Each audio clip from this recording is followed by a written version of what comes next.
This is the Rebel Author Podcast, where we talk about books, business, and occasionally bad words.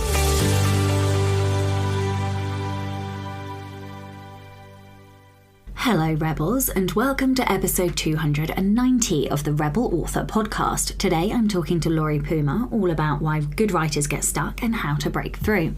Just one comment on Nicole's episode. Matt said, I had to mentally check myself during this episode. I've read stories set during Prohibition and Jim Crow eras, but never thought of them as historical because it wasn't set in medieval times and there weren't dragons. Major facepalm moment. So thank you for that. I do always love hearing your comments, so please do keep them coming in.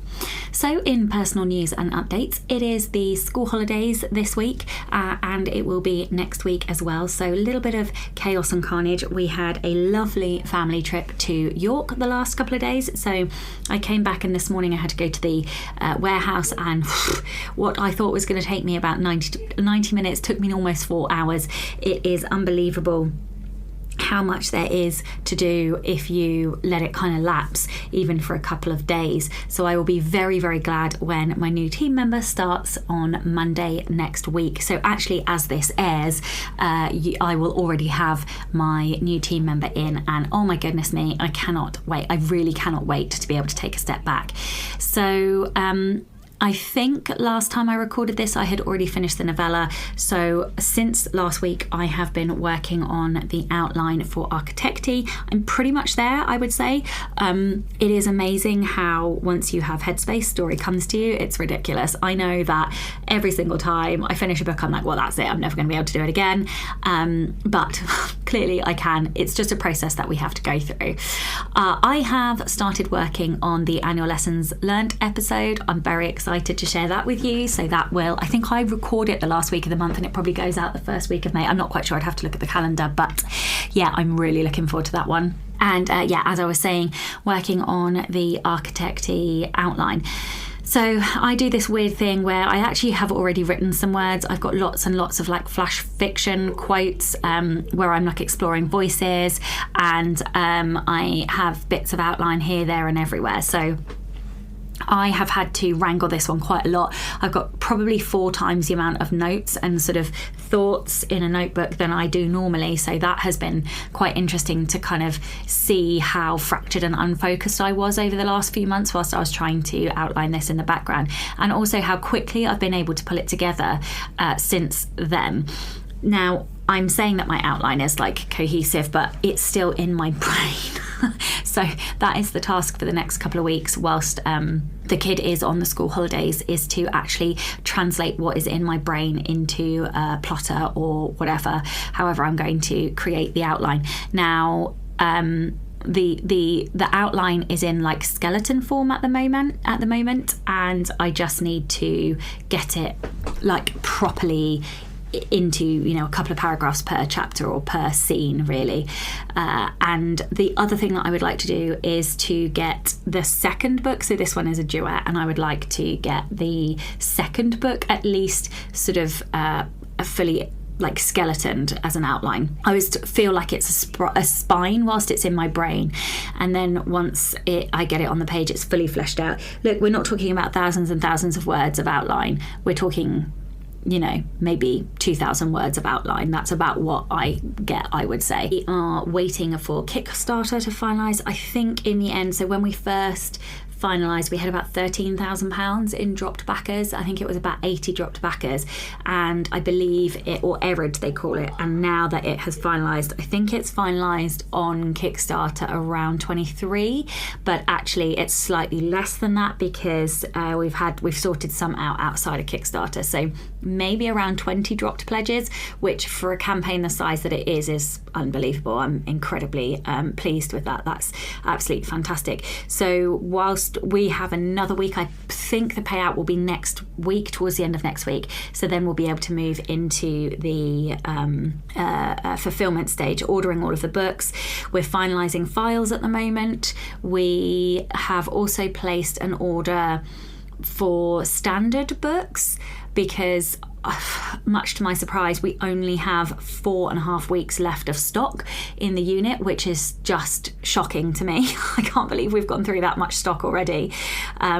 But yeah, so we are now, because we've done an order with an overseas printer, obviously like that order takes quite some time to actually arrive. So I realised after having done a stock take that we were short about 6 weeks worth of stock. So we're having to do an interim short, it's like what I would call a medium print run. Like a normal print run is 500 copies of each book, and I think we're doing about 300 to get us through.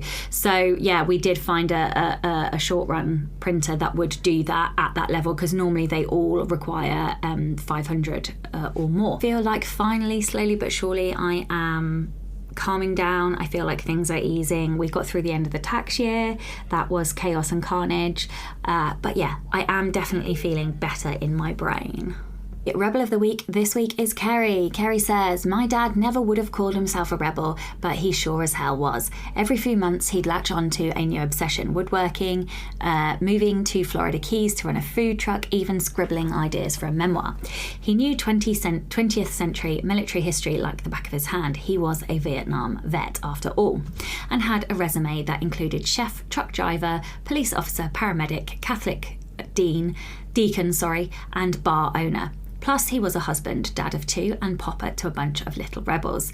The man did fucking everything. One time we were at church prepping for a big spaghetti dinner. He forgot to buy red wine for the sauce, so instead he snagged a bottle meant for communion. Later, a church lady asked for his recipe. He shrugged. Canned sauce, herbs, a bottle of communion wine. She nearly fainted. Without missing a beat, he grinned and said, it's not blessed yet, just dry red wine. Priceless. I fucking love that story. Thank you so much. And if you'd like to be a Rebel of the Week, please do send in your story. It can be any kind of rebellion, something big, something small, or something in between. You can email your rebel story to Becca over on rebelauthorpodcast@gmail.com. So welcome and thank you to Low Dodds for being a new patron, and an enormous thank you to all of my existing patrons. If you would like to get early access to all of the episodes, as well as access to things like our Poison and Prose sessions, the next one of which is on Friday the 25th of April at 3 p.m. UK time, and our Slack group, you can from as little as $2 a month by visiting patreon.com/Sasha Black. Hello and welcome to the Rebel Author Podcast. Today I'm joined by Lori Puma. Lori helps authors write novels that inspire readers to skip bathroom breaks and survive on chips and salsa. She started her writing career publishing scientific papers. Great reading if it's 3:12 a.m. and you've run out of Ambien. Since then, she's worked a variety of jobs, many of which have involved telling stories with numbers. A developmental editor and story coach since 2017, Lori runs a blog and works with private coaching clients. The best part of her job is watching writers realise that a story they feel uncertain about can turn out better than they ever imagined. Hello and welcome. Hi, thanks for having me on your show, Sasha. You are most welcome. And this is like really well timed because I am in the process of developing a brand new duology. And so I'm very excited to see what kind of tips and tricks you're going to give, and if that will kind of help me start like diving into the outlines and stuff. And because this won't air until February 2025, I can talk freely about it as well, which is the most exciting thing. So, but before we dive into that, I'm going to ask you something about your bio. Talk to me about storytelling involving numbers. What does that mean? Yeah, so I spent a very long time in graduate school learning to be an epidemiologist. And what came out of that was I discovered that I really didn't want to be an epidemiologist. But so I kind of looked for other things I could do with a ton of data analysis and statistics background. And I happened to live in Seattle, which was where Tableau Software, which is a company that makes data visualization software, they make that. And I got a job working for them. And so I made like these very fancy interactive charts and graphs. And then I would work with journalists to try to get the stuff that I made onto, like I had one in the Los Angeles Times, one on like the Guardian's blog, just trying to, it was basically marketing to promote the company. But for me, I was basically telling stories with numbers. And if you think that nobody wants to read your stuff, nobody really wants to know anything about any story with numbers. Oh my gosh. What did it teach you? Like, what did you learn from your time doing that about storytelling? Because that must have taught you something fascinating. Because Yeah. really, I suppose you can break story into something numerical because it is, three act structure. It's like there are numbers buried inside it, I suppose. I mean, I wouldn't say that like fiction, I wouldn't have the analogy be with the numbers specifically, but a lot of what I learned was what kinds of questions and um, like what grabbed people's attention and what made their eyes glaze over. I think that Mm, was really the thing. Like just my sense of what's interesting and what's boring, like yeah. it got so much better because I can tell you that as a scientist, I was way off. Oh, I love it. Well, would you like to tell everyone a little bit more about you? Like, how did you get to where you are today? Like, epidemiology to storytelling coaching is quite a It leap. seems really odd, doesn't Yeah. it? Yeah. So the thing that really motivated me to do the epidemiology and to pursue all of that was that I really wanted to change people's minds and I wanted them to be healthy and, be kind to each other. Do you And want I to, was, sorry, before we go into oh, too much detail, do you want to tell people who might not know what epidemiology is, what it is? oh, that's a real good, Yeah, I was just yes. thinking, So, actually, some people might not know. yeah, so and if you don't know, don't feel bad. Before the pandemic, no one knew what epidemiology was. So essentially, it's the study of health and illness. Like a doctor studies why or figures out why a single person is healthy or sick and tries to help them improve. And epidemiologists study like why do groups of people get healthy or sick and how do we change the health of the city or the county or the nation, and also they're the people that run like clinical trials and all of that kind of stuff. Okay, amazing. Right, sorry. Back to your journey. Yeah, so I was always really interested in changing people for what I thought would be the better. And what I learned in going through the process of graduate school was just that they didn't, people didn't need more information. And so I kind of had a crisis in graduate school where I was like, well, if they don't need me to tell them more details with statistics, then what is it that I'm supposed to do?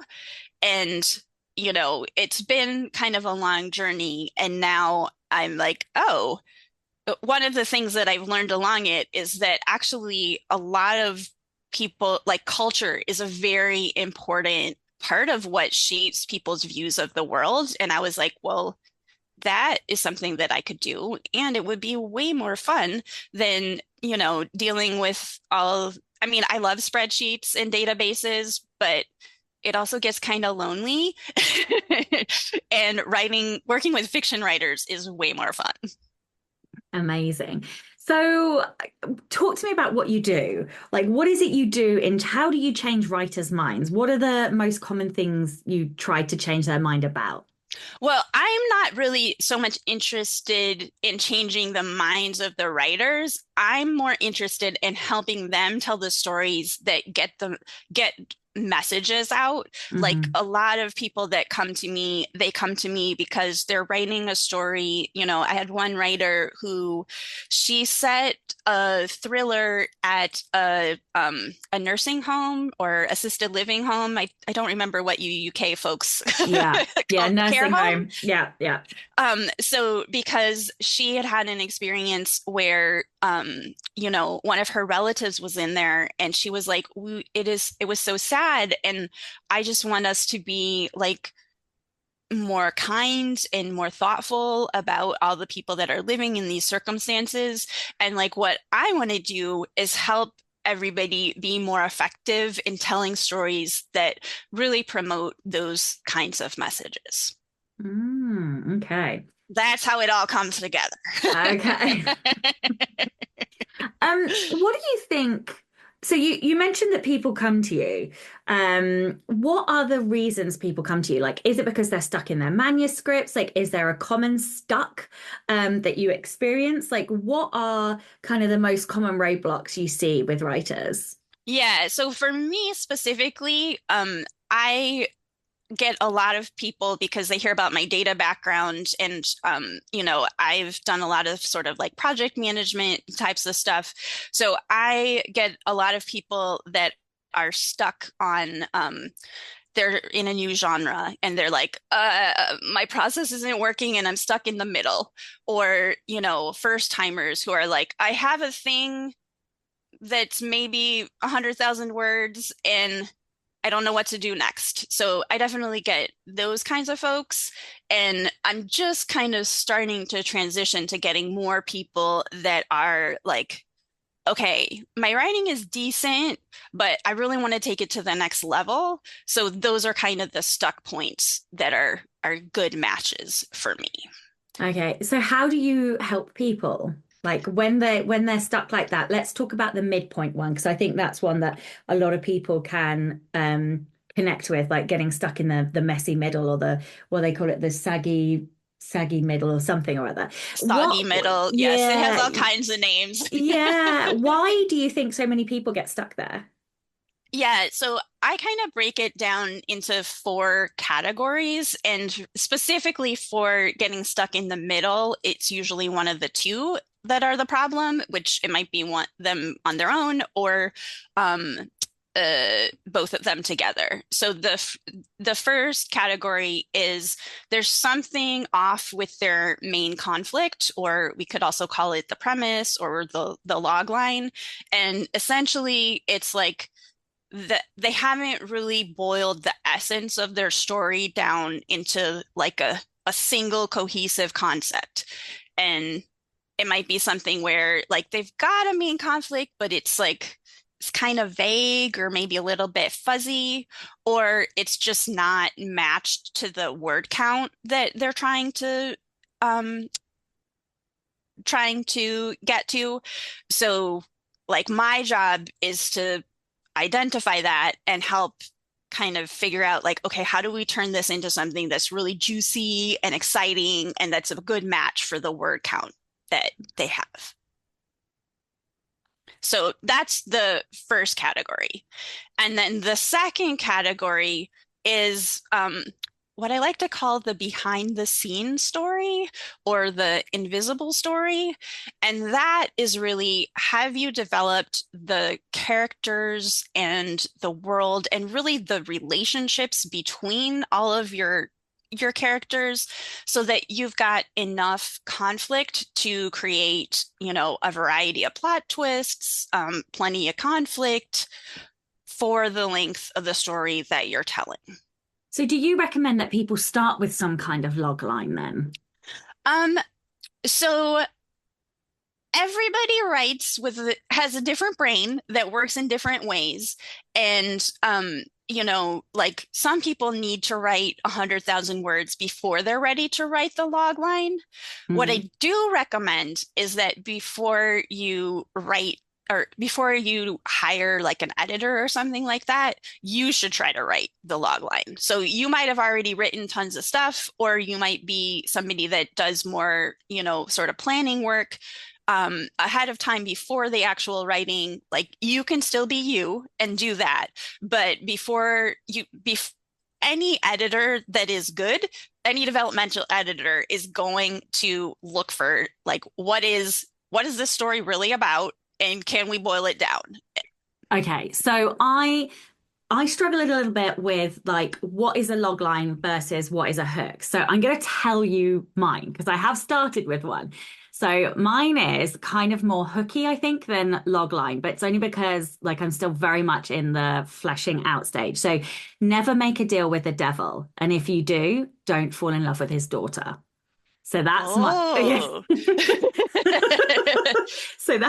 So it's a sapphic, so it's a lesbian romance, and Midnight made a deal with the devil because her partner at the time was sick, so she sold her soul for like 10 years, 20 years, whatever it was, to make her better. Only when she was better, she cheated on her. So then she goes back to the devil and she's like, well, you didn't fulfill the deal. And he's like, no, I did.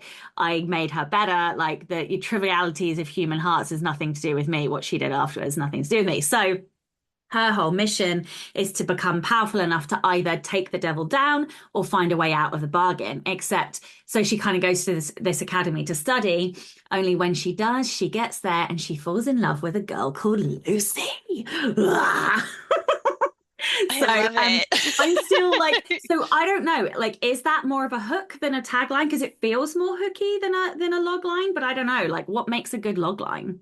Yeah, so I said all those words, but I have a very I just said them because lots of people use different ways of defining their main conflict, and I'm not so worried about, making the structure of the log line perfect, especially at this early point in the story. But what you've already got there is what I look for, which is like, okay, um you've got a really good problem that's going to take some challenge to overcome. Like that's definitely going to take the length of a book or maybe two.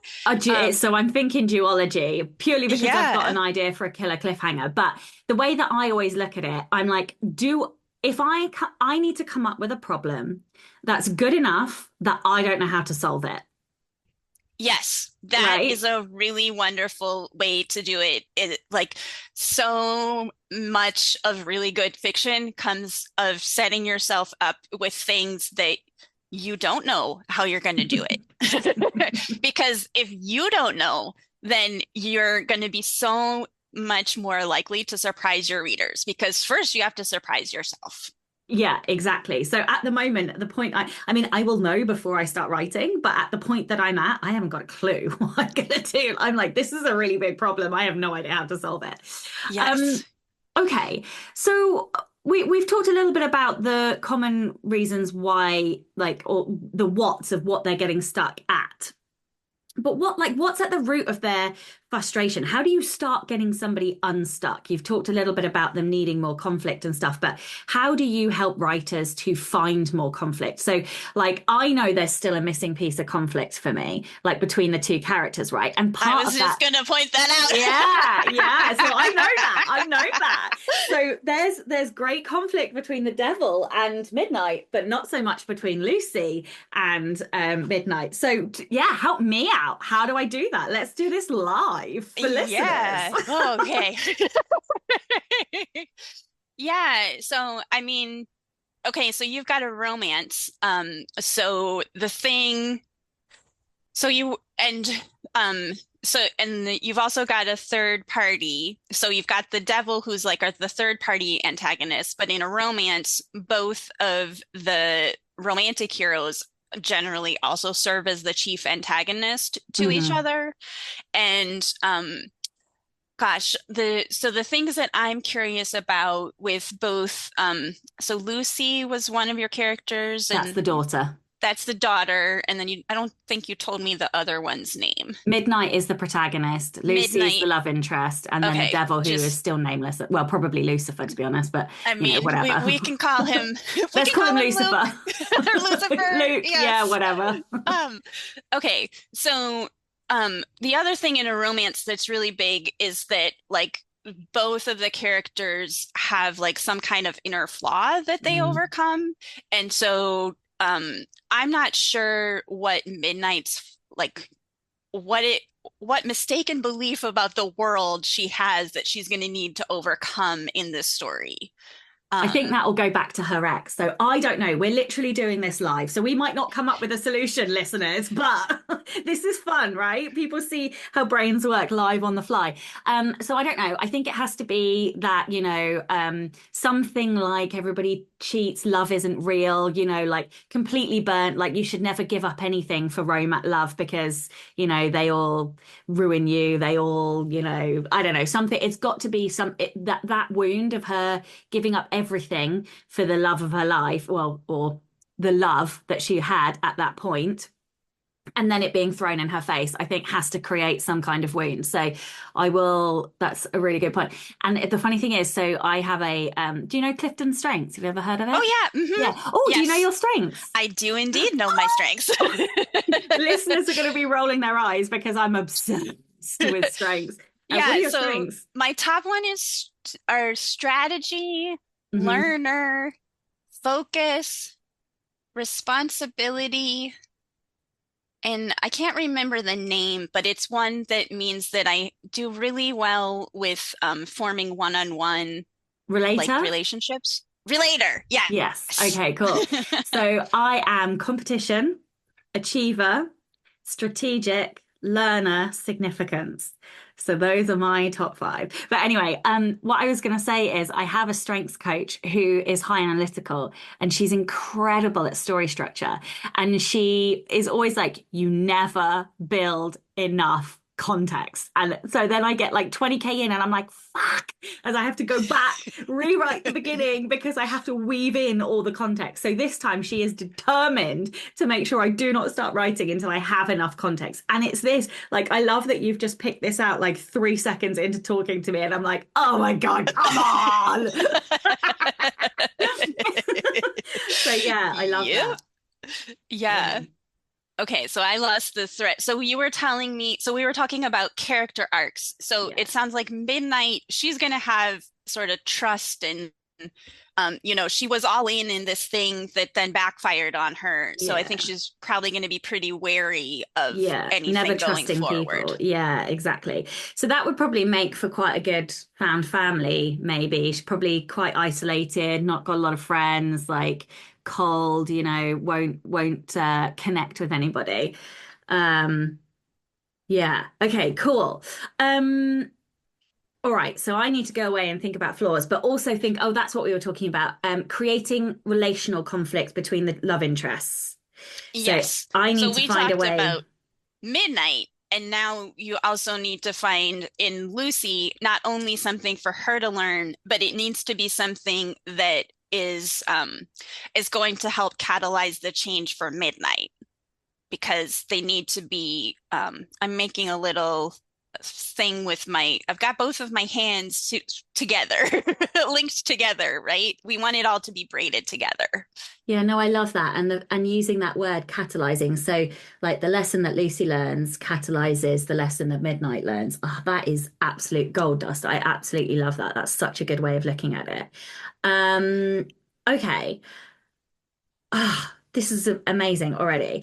I'm curious about the struggles and the differences that you see between like first time authors versus authors who maybe are more experienced. Do you see a difference at all? Like, or does everybody have the same issue? Um, I mean, we generally work on the same writing concepts, like both first timers and more experienced authors, but usually for first timers, I spend a lot more time explaining, like, this is how conflict works, like kind of what we did with, whereas with more experienced authors, I don't have to explain how conflict works. Like you knew exactly what your romance story needed. We talked more about like, okay, how do you it's less about the how to and more about the what do you want to do? What's going to work for this story? How do you make choices that are, going to be the most meaningful and the most fun and the most unique for you? Yeah. No, I think that's great. And one of the things that I do is that I have like a checklist. So I know my own flaws. I know my own blind spots for want of a better word. So I kind of have a box on my checklist that says, do these characters have context? Do they have is their backstory like big enough? Like that's the thing that I end up weaving in later is I don't put enough backstory in the outlining phase. Um, and that's something that, if you've written, more than one or two books, you'll start to see, oh, I always make this same mistake and I always have to go back and do this. So it's, I guess eradicating those little mistakes. What kind of aspects of story structure trip up even experienced writers? Like what is the most common thing that you are fixing and how do you fix it? Yeah, so I mean, I think we kind of started talking about, the behind the scenes story. And so in a romance, the really important part of that is the character arcs for your two characters. But in well, and even with your romance, like you've also got the villain. So the villain or the chief antagonist, I have never worked on a story where we didn't do something with the antagonist. So that, and it's not that that writers are doing it wrong. It's just that that is almost always a place where there's more potential to make the story more page turny, more unique, more fun to write. So what kind of things do you do? Is it the fact that the antagonist needs more page time? Do they need to be causing more chaos? Like what kind of stuff do you see? I would say the number one thing is that they need a plan. Most of the time, the plan that the antagonist has, well, most of the time, a lot, especially with first timers, the antagonist often doesn't have a plan, or the plan is like one step, like the villain is going to burn down the village. Well, okay, that takes like, you know, maybe a couple scenes, and you've got many chapters to fill. And it's really the antagonist who controls your plot. So if you have a chief antagonist who has a more multi-step plan, then that is going to make your whole plot more interesting. And then also, if your antagonist has more nuance than just themselves, like a lot of times, especially with writers who are earlier in their career, the sort of the behind the scene context around the antagonist is not as fleshed out. So, writers are like, oh, there might be a rivalry, but it's not like fully developed. And we want to have antagonists who not only have a relationship to the protagonist, but who also have relationships to your other characters. And it's those, like John Truby calls it, like four corner opposition. And this is all stuff that happens off the page. But if you know that, like, the devil, also has another child that, is causing mayhem, then that gives you some unexpected ways to create plot twists and, betrayal and repair and other relationships. So does that make sense? Yeah, I think one of the things that I absolutely love villains. I've written a book about villains. It's like one of my favorite topics. But the thing that really hits home for me is that the villain or the antagonist is controlling the plot. Like that's what I think people miss. Yes. They are the driving force pushing your protagonist into the corners that they don't want to go into, right up until the point that the protagonist gets that last piece of character arc change, and then they become able to defeat the villain. And I think that's so important. How does that play out in a romance? Yeah, so romance is a little more challenging. I mean, when you've got a third party villain, it's easier. Because the villain in a romance should be someone that is catalyzing the relationship. Like the villain not only needs to cause problems, but also be a person that helps each of those characters change. And so I'm imagining a triangle in my mind. And that's it's a little hard to explain without talking about a specific story. So did I answer your question? I can't even remember what my question was. You were Uh, kind of asking how how does it does it work in a work romance? in a Yeah. romance? Yeah. And I think it's yeah, I'm trying to think off the fly of a good way of doing it. Like this is something that I like when I work with clients, I spend a lot of time creating examples for them of like, Hmm. okay, this, you could do something like this, or you could do something like that. And then I Yeah. will actually work out, examples of like, so, you know, the the devil could have other children. The devil could have some kind of deal with, a dark angel. Like, So one of the books that I'm reading at the moment is A Thorn Princess, it's called, by L.J. Shen, and it's a bodyguard romance. And so the bodyguard is absolutely the antagonist, very typically male, brooding, grumpy bodyguard, but he essentially restricts the protagonist, so like takes her credit card away because she's a naughty like socialite essentially. So takes her credit cards, takes her phone, restricts her ability to go and do her, social media influencing. So all of those acts, I suppose, are an example when the love interest is the antagonist and they are forcing the protagonist in a direction that they don't necessarily want to go in. So that, I suppose, is a really good example of that. Okay. Like I think a lot of writers get really overwhelmed by craft advice. How do you like help them cut through the noise and focus on what really matters?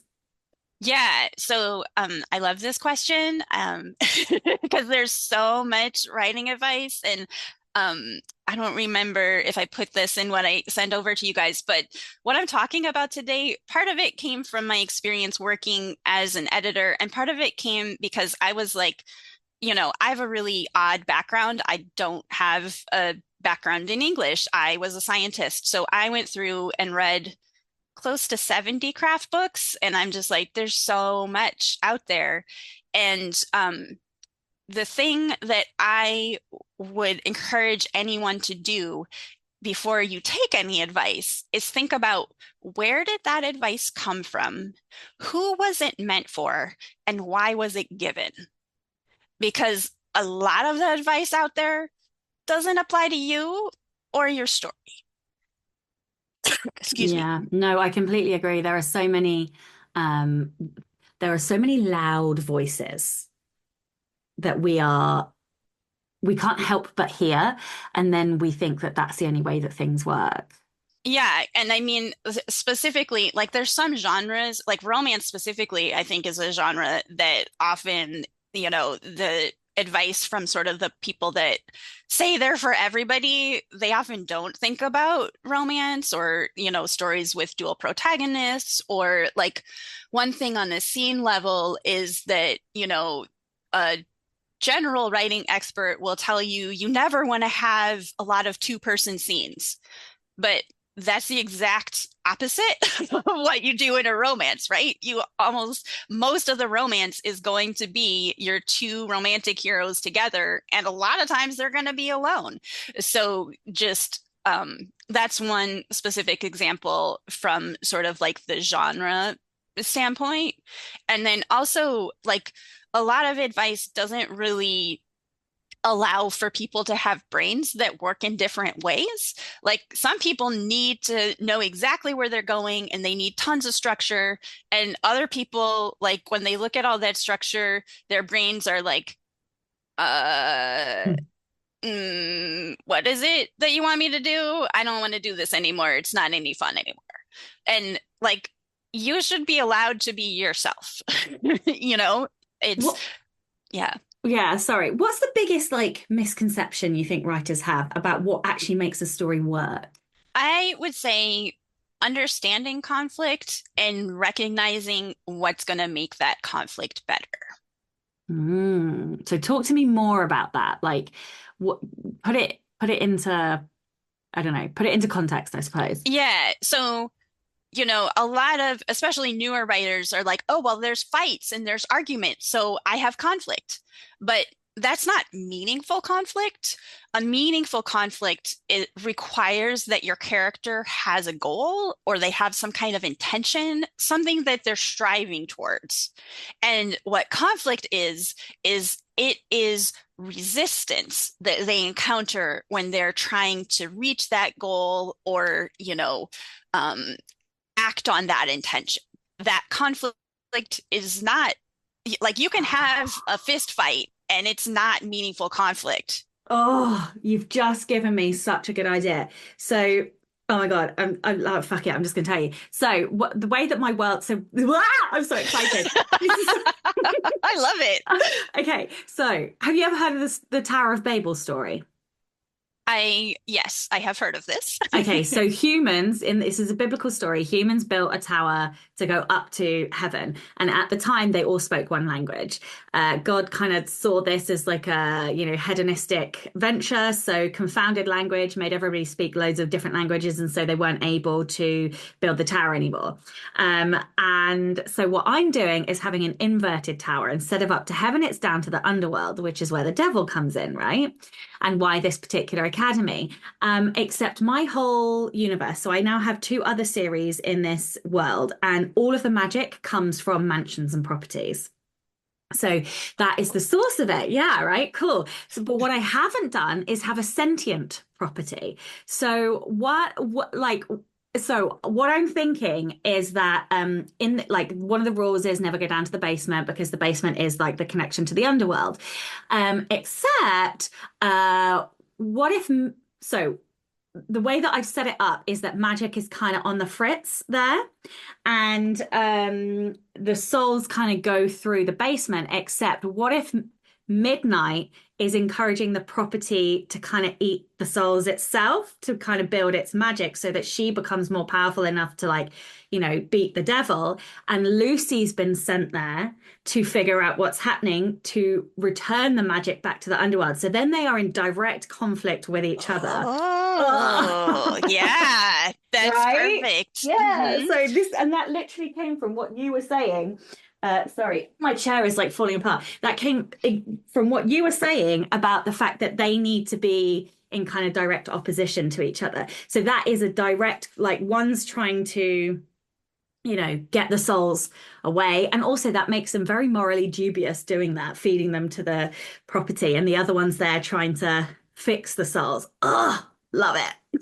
Yeah. And so, you kind of asked me like, what would I do? And so I'm like, okay, you've got this idea. And then so the next step would be like, okay, how do you stretch out the plan? So it takes a while for us to discover it takes Lucy a while to discover what is happening. It takes Midnight a while to, she's got a couple strategies to try to prevent Lucy from, or whoever, maybe she doesn't know it's Lucy, who's investigating. Like there's all sorts of possibilities for some red herrings thrown in Yeah. there. Yeah. Oh, I'm so excited. I haven't been this excited for a story in so long.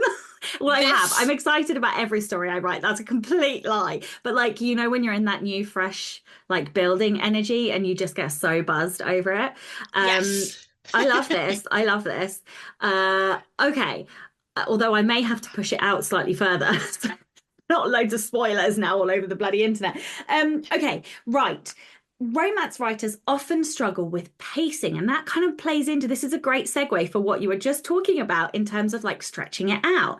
So, what insights have you kind of gained about keeping readers engaged throughout a story, and as in particular like a love story? Yeah, so if there's a pacing problem in a manuscript, in a romance manuscript, it's probably, well, the way to solve it is probably to look at the balance of forces. So what's bringing the characters together and what's pulling them apart. So those, you need to have both of those acting both within a scene, within a sequence throughout the whole story. And sort of you can chunk them into a couple different categories. So there's, stuff that's going to help your character move forward on their own character arc, which doesn't need to involve the other romantic hero. There's stuff that can make the hero doubt themselves or stall on the character arc, which may or may not involve the other hero. And then there's the stuff that leads the heroes to deepen their relationship, and the stuff that leads one or the other or both of the heroes to doubt the relationship. And then there's also the stuff that threatens the relationship from the outside, right? So those are 5 different categories of types of stuff that could happen. And, you're thinking about developing the context for the story. If you wanted a brainstorm list of like, what kind of context do I need? There's a list of different types of stuff that you could have. I love that. One of the other things that I don't necessarily forget it, but I stumble over personal stakes.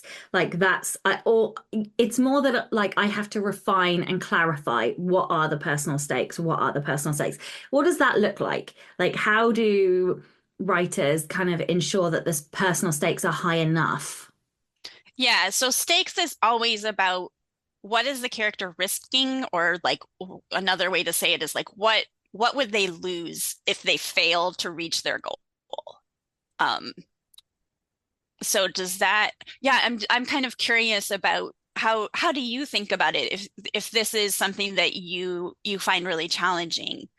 So it's not that I always go back to, have you seen Top Gun Maverick?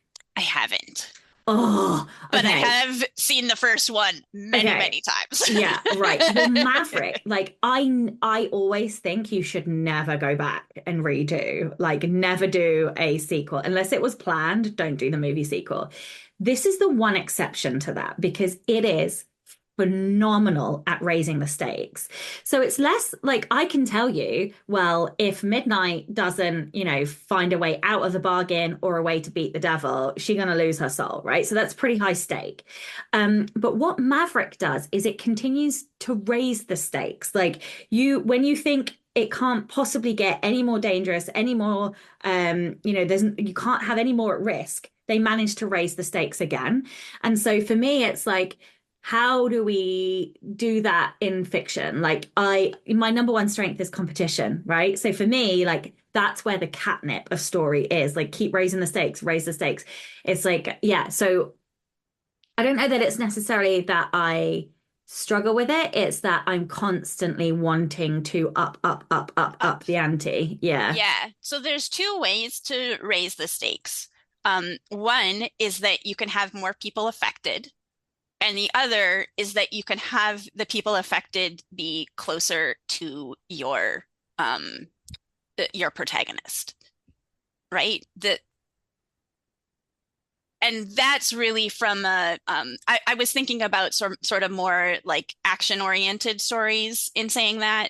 So But that's like personal too. Like if it's people closest to them, then that's personal too. I suppose like no, I hate using that because she who should not be named. No, I need to find a different example. Well, that's what happens in Maverick, right? So is it Goose? No. Goose, I thought Goose died in the first one. Yes. So in the first one, Goose dies, but he has a son. And in the second one, the son is in the movie. And then later on in the movie, like, and obviously you know that Maverick loved Goose, like is therefore very fond of the son, who I think is called Rooster. I want to say Rooster. Man, I need to watch that film again. I know, it's so good. But then Rooster is in jeopardy later in the movie. And so I'm like, so that's a really good example of that. Yeah, especially, with a premise like yours where the character has already sold her soul before the story even begins. So it's like, where do you look for the next place to raise the stakes? So I think you're probably going to need to give her some other kind of things to care about or something else to care about. Yeah. Maybe it's for building. Yeah. Okay. I will have to think about that. That's really, really good point because I am very good at isolating characters, which is never helpful. Um, yeah, that's definitely okay, Well, cool. it's It's really really good awesome advice. that you had me on because I this know, is right? like one of my best things is like we've got to connect them all because that's what a lot of my epidemiology training was like understanding how networks of people, all work together and I studied the environment and so it's like how does the environment impact everybody? So, it's just um yeah, what do you call that? Serendipity. Yeah, no, I love it. I'm like this is one of my favorite interviews in a really long time.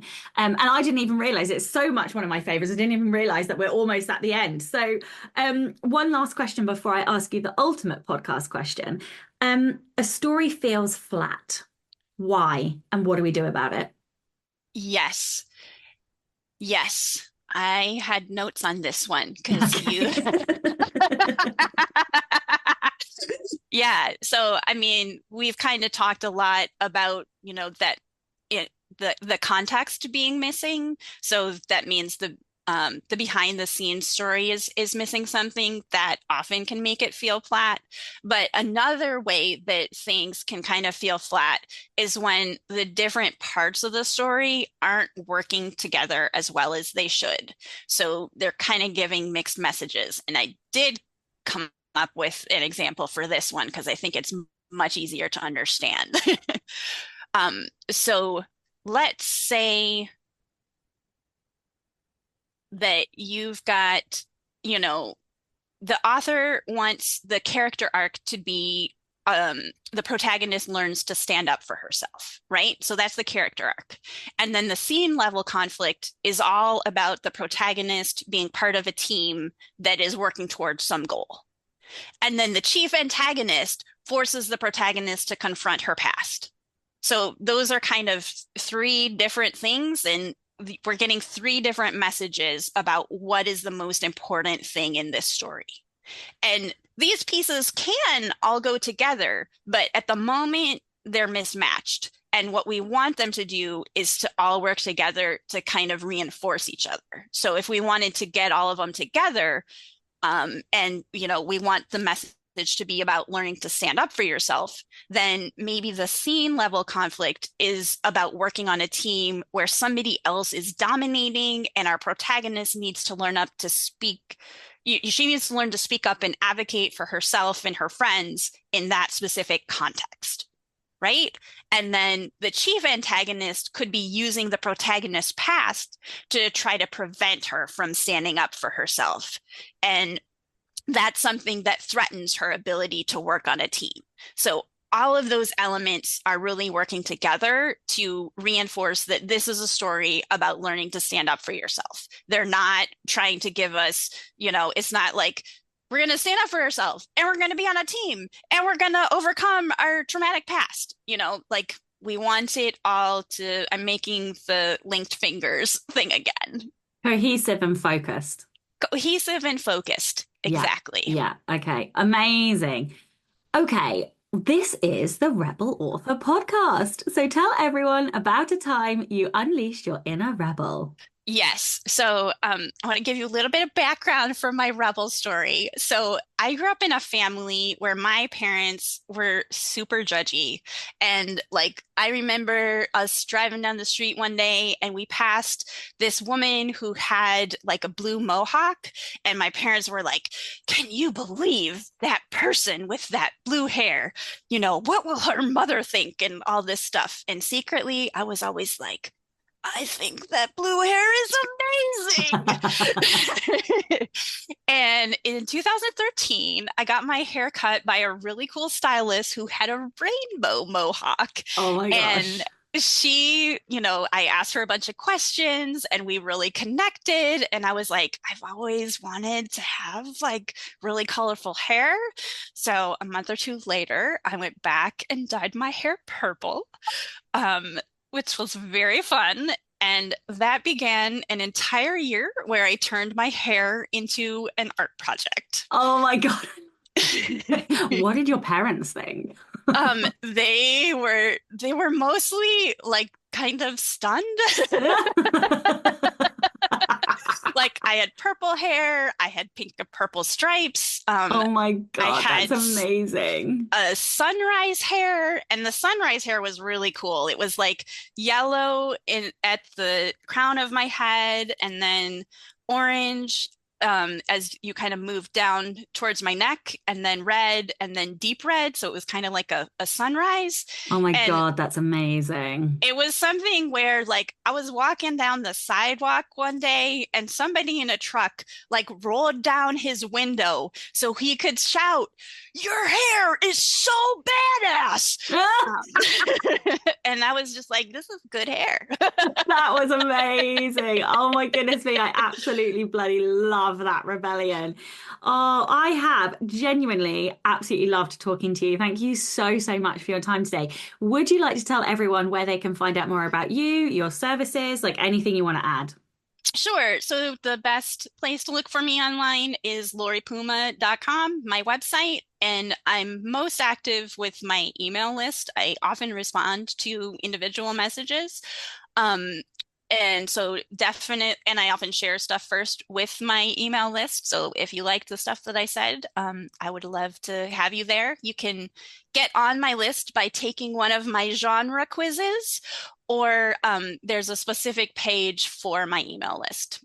Amazing. And we'll make sure we share those links as well. Well, thank you so much for your time today. I genuinely mean that. This has been amazing. And of course, thank you to all of the show's listeners and all of the show's patrons. If you would like to get early access to all of the episodes, you can do so by visiting patreon.com/Sasha Black. I'm Sasha Black. You are listening to Lori Puma, and this was the Rebel Author Podcast. Next week, as I talk to Kimber York, all about turning serialization into serious business. Don't forget to tune in and subscribe on your podcatcher.